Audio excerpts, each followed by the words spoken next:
Carlos Martínez Azad nació en Jalisco en 1946. Es sociólogo por la Universidad Nacional Autónoma de México, así como historiador, investigador, catedrático y académico. Se especializa en la investigación de historia regional, contribuyendo enormemente en los estudios sobre la Revolución Mexicana. Ha dedicado su labor a investigar y escribir sobre una gran diversidad de temas, entre ellos religiones, migraciones, literatura, cine y fotografía.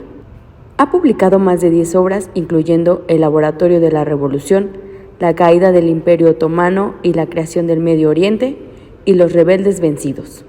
Asimismo, ha sido merecedor de reconocimientos como el Premio Juchimán de Plata y el Premio Nacional de Ciencias y Artes. En la charla casual de hoy, Carlos Martínez Azad conversa acerca de su libro Homenaje a su carrera.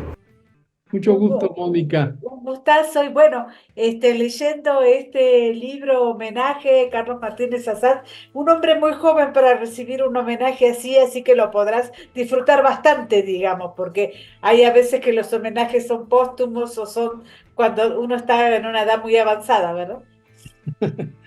Por lo general, sí, así es que agradezco mucho a los académicos, a los amigos, y por supuesto a Sarah Fair Choice en particular por el gran esfuerzo que ha hecho para convocar a todos estos investigadores y además la investigación que ella misma ha hecho para encontrar tantos artículos, entrevistas, etcétera, que aluden al trabajo que he realizado. También es cierto que todos los colaboradores lo primero que dicen es que están encantados con participar en este homenaje, que pareciera ser que independientemente de tu tarea intelectual, hay una tarea humana que es también muy elogiable, ¿verdad? Bueno, agradezco que tengan esas ideas sobre mi persona y agradezco que tú misma lo hayas notado, ¿no? ¿Qué sentiste cuando recibiste el libro, Bueno, Carlos? primero voy de sorpresa en sorpresa, porque cuando hizo Sara la reunión con todos ellos y que, y que fue pública en la UNAM, eh, a mí me avisaron unas horas antes de eso y, y cuando me avisaron, le digo a Sara, oye, hay un fake news, o ¿cómo se llama esto? Le digo, fíjate lo que están diciendo, de toda esta gente y tal, no entiendo. Y entonces me tuvo que decir, bueno, mira, lo que pasa es que es algo que organizamos previamente y se va a realizar. Bueno, eso fue lo de las ponencias y jamás se me dijo tampoco que se estaba preparando un libro. Lo del libro me enteré cuando de pronto alguien me preguntaba, oye, ¿y tu libro ya va a salir?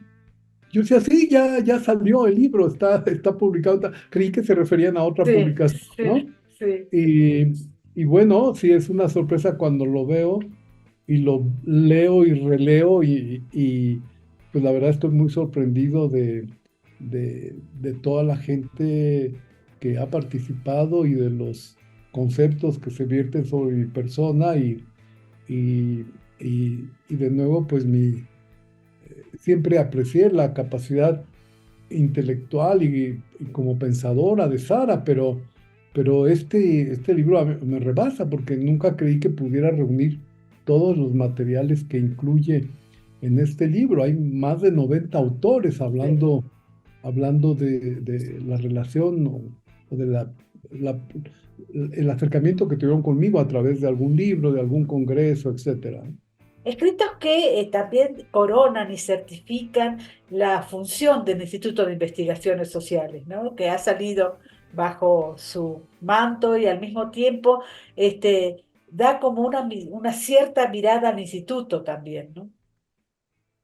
Pues sí, y fíjate, a mí me parece que además de esto que dices correctamente, de esa mirada al instituto, porque sí, es un instituto que tuvimos que participar apoyando a todos los investigadores que arrojó el exilio a México, ¿no? Argentinos, Claro. chilenos, que poblaron las páginas de la Revista Mexicana de Sociología cuando tuve oportunidad de dirigirla y tal, ¿no? Así es que sí, se da cuenta de eso, pero además sí veo en el libro también que a lo largo de 50 años se ven también como los cambios culturales, todo lo que fue aconteciendo en ese lapso de, de descubrimiento de los autores, de la puesta al día de, por ejemplo, de Antonio Gramsci, que no, Sí. que, que es una fecha marcada. eh, Otra cosa, el momento de las teorías de la dependencia, eh, en fin, como que todo se va enlazando, todo eso a través de esa lectura, llegando a las propuestas de participación ciudadana, las propuestas de historia regional, de romper los paradigmas previos de lo que era la historia en México y bueno, decirles que hay otra forma de ver todos esos procesos que, que por lo general, como decía, como decía el pedagogo catalán Ferrer y Guardia, este, pues yo buscaba también algo diferente a lo que me habían enseñado a mí, ¿no? Entonces por eso es que busqué otras miradas, otras formas de, de incidir en esta realidad, ¿no?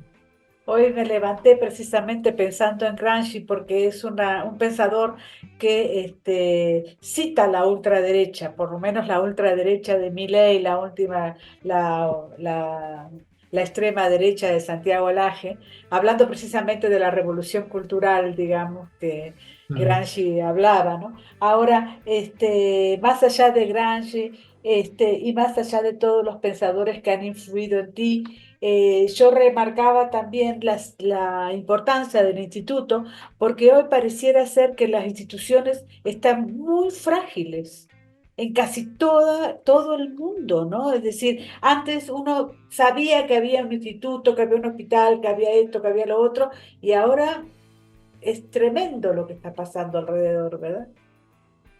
Sí, bueno, sí está pasando todo esto que dices, pero pese a todo creo que el pensamiento, las formas de investigación se renuevan, se mantienen y creo que pues sigue habiendo conocimiento, ¿no? Mira, Claro. por ejemplo, cuando era con la epidemia del COVID, a mí me sorprende la, la, la cantidad de información, de opiniones que surgieron por varias partes del país. Los colegas de Oaxaca hicieron un seguimiento muy impresionante, muy puntual de lo que era la epidemia en ese estado. Ujú. Creo que un ejemplo como ese debería de tomarse también en otras partes, de Claro. saber cómo fue en cada una de estos espacios que se articulan en el país, una epidemia que provocó bueno, tantas dificultades y posteriormente algunos cambios, ¿no? El Ujú. hecho de que estemos ahora tú y yo hablando Sí. a través de los dispositivos electrónicos, pues es una muestra también de esto que la epidemia nos cambió, ¿no? Sí, una epidemia que dejó la comunicación por Zoom y también dejó la epidemia, ¿no? Digamos que la epidemia tampoco está totalmente terminada. Claro, claro, sí. Entonces, por eso digo, las instituciones, pese a las debilidades, pues creo que tendrán que reformularse, tendrán que tomar nueva fuerza, porque pues es lo que nutre mucho a este país, ¿no? Al conocimiento que se tiene. Y bueno, que el conocimiento sea descuidado, despreciado por el Estado, pues es solamente una anécdota en la Ujú. historia, porque tenemos que encontrar otros mejores momentos, ¿no? Sí, sí, es cierto. Yo también estoy citando mucho más Argentina que a México, digamos, donde las instituciones están mucho más frágiles, ¿no? Eso Claro, también es sí, cierto. sí. Ahora, ¿qué te gusta más, Carlos? ¿La literatura, la sociología, la fotografía? El cine que viene ahí nombra a Jorge Prior, que te dedica una columna maravillosa. Bueno, es que creo que me he alimentado de todo eso. Creo que siempre me gustó tener un pie en un lado y otro pie en otro, ¿no? Para poder moverme según como como el ánimo me indicara. Fíjate que una anécdota que puede ser curiosa es que cuando yo ingresé a la Facultad de Ciencias Políticas y Sociales en la UNAM, y venían todos los libros, los volúmenes gruesos que nos pedían que teníamos que leer, etcétera.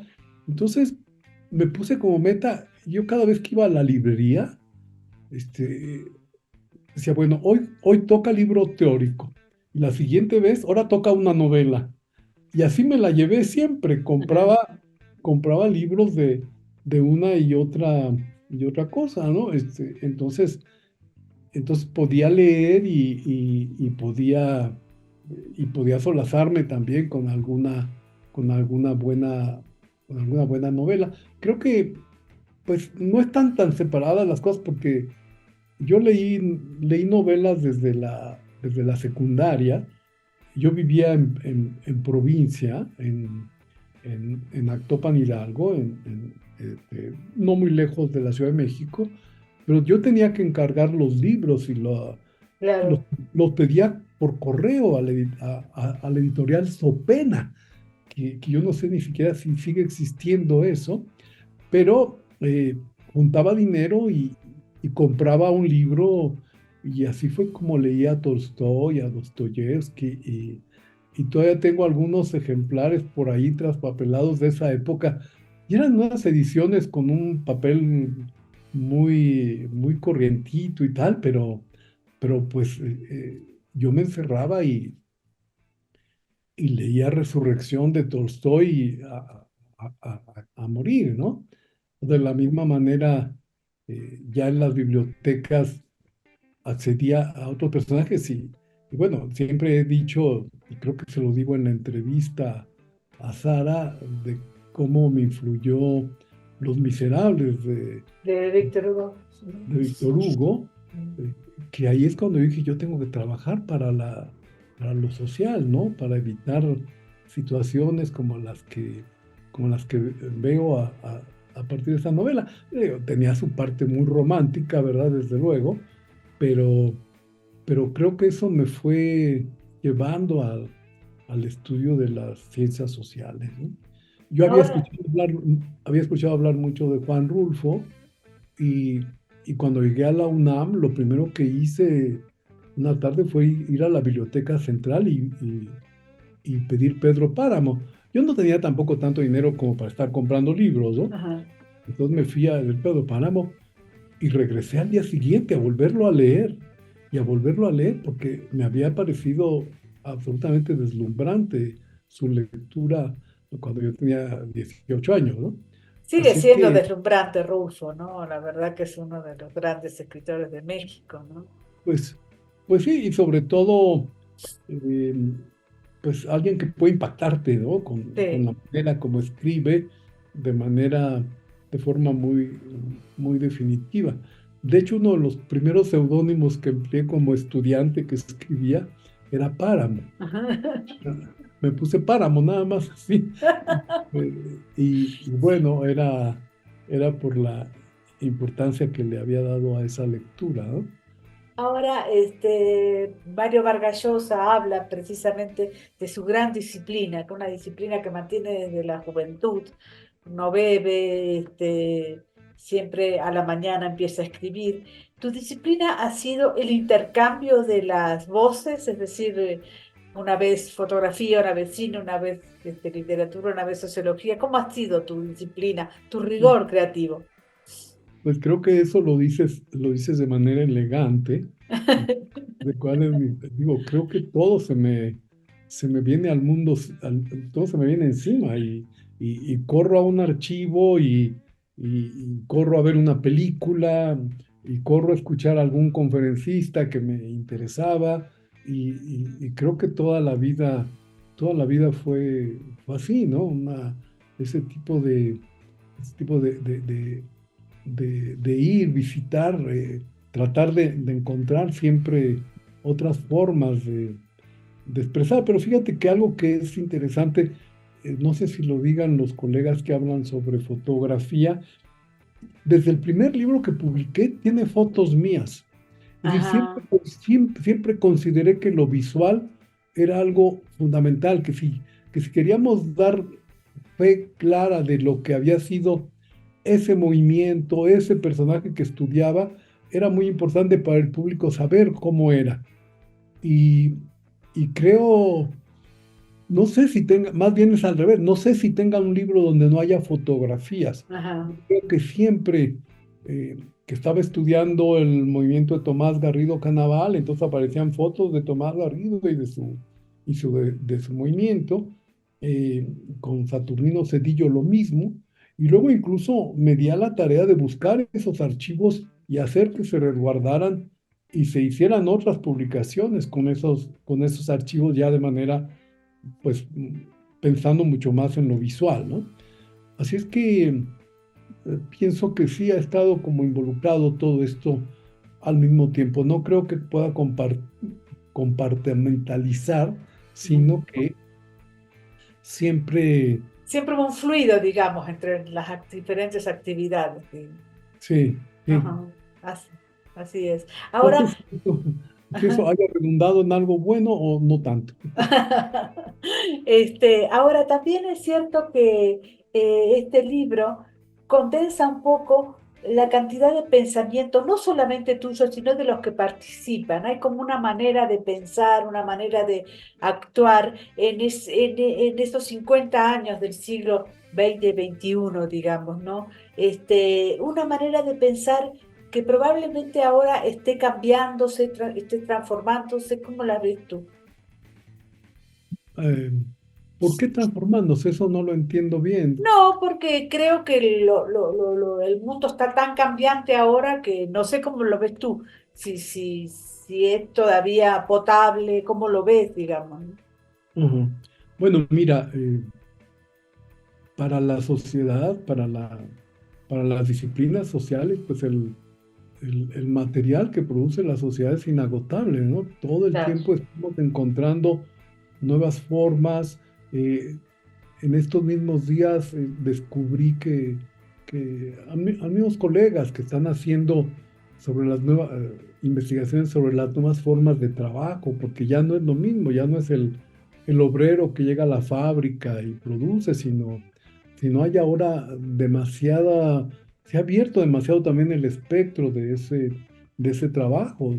Toda la gente que tú lo sabes bien puede trabajar desde su casa a través de estos medios y ya todo eso genera también, pues hasta seguramente concepciones diferentes, formas de pensar diferentes, ¿no?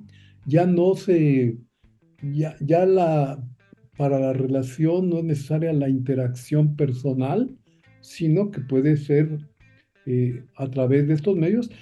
¿Qué es lo que va a resultar de todo esto? ¿Quién sabe, no? Porque esto claro.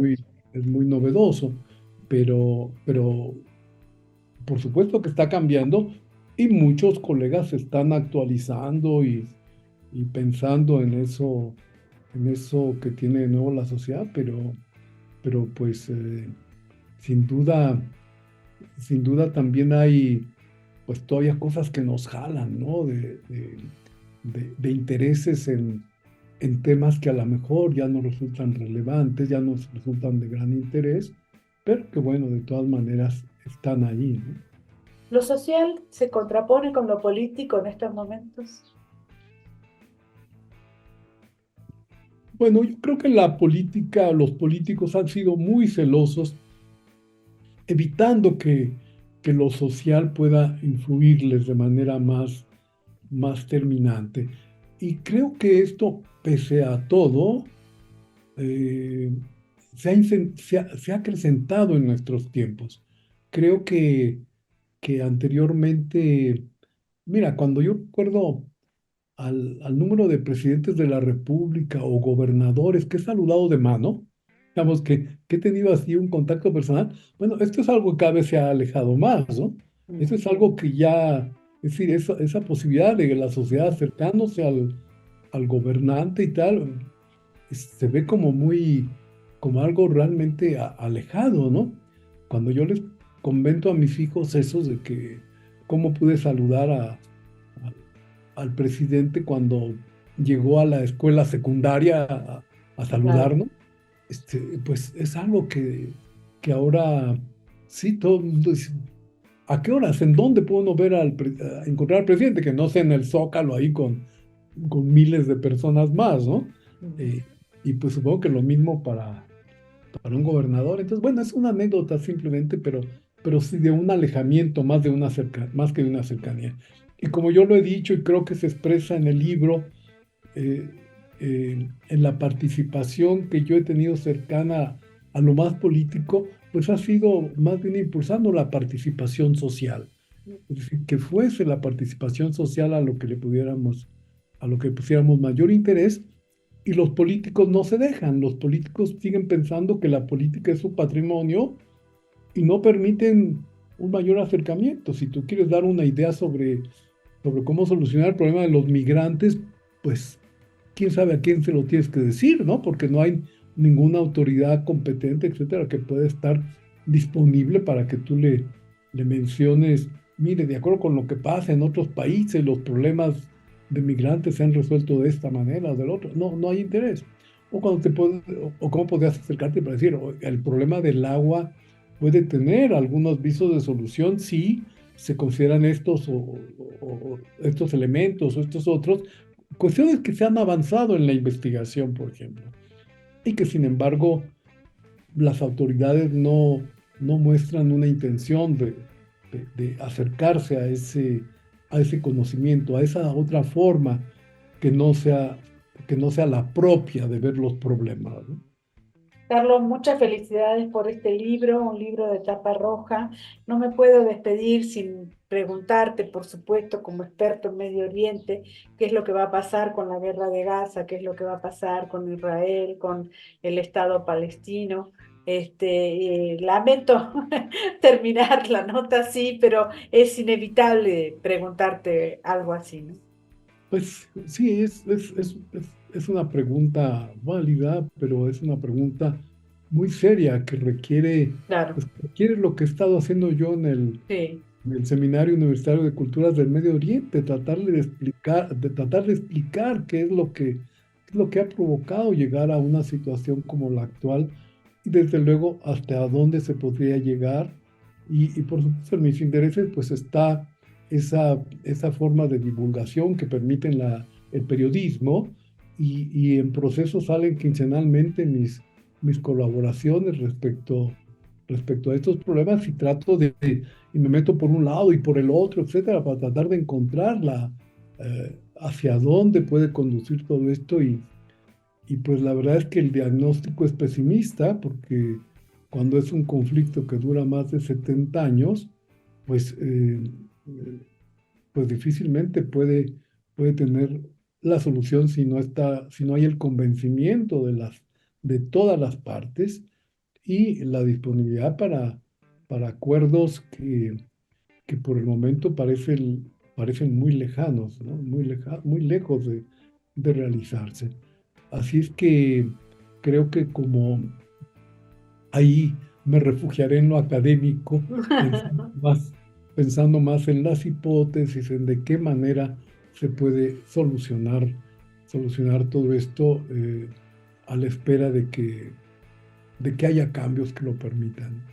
Se presenta el 25 de febrero en el Palacio de Minería, ¿verdad? Claro, sí, en Ahí la nos veremos. Salón Manuel Tolsa.